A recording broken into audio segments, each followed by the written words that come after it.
भैया कहाँ है भैया? भैया कहाँ है? जाओ चल जाओ भैया लोग मोबाइल देखो निकी बोला जाओ ना देखो ना निकी बोला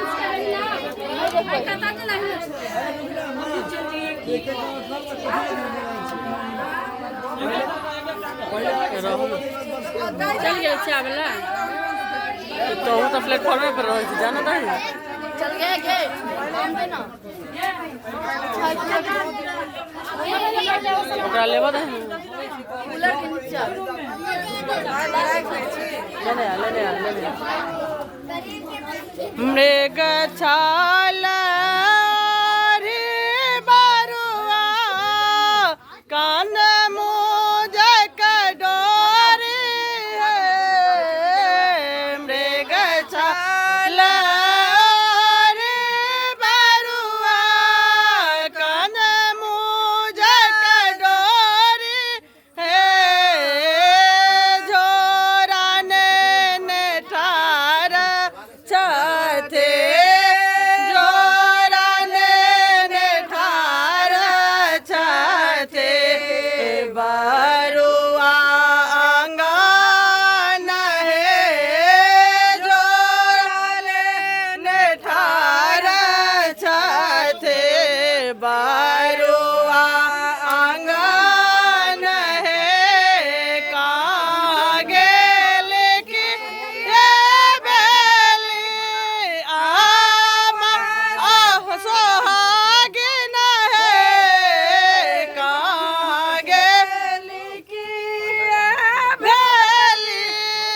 आमा सोहागिन है बिखिया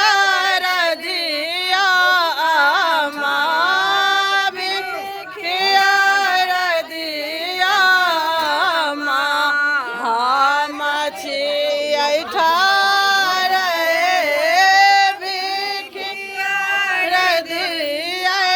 आमा हम छियै ठार कागे तो छाक बरुआ कोन तोरा देश है कागे तो छाक बरुआ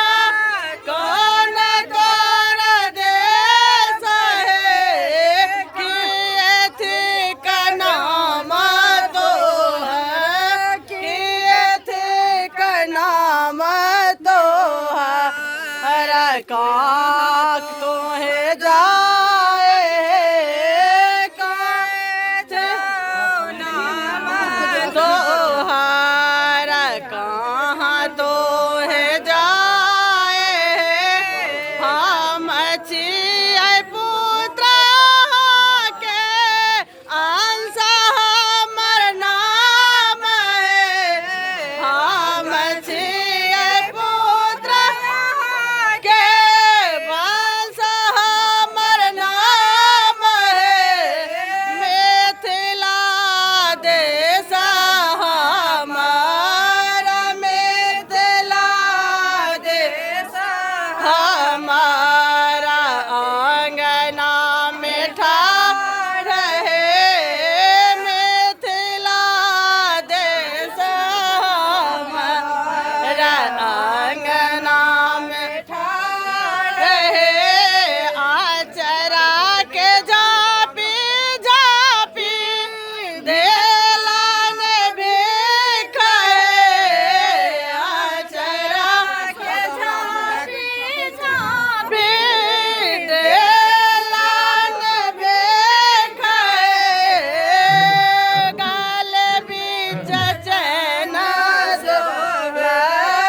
गाल बीच चैन देल कान में कुंडल है गाल बीच चैन देल कान में कुंडल मरबा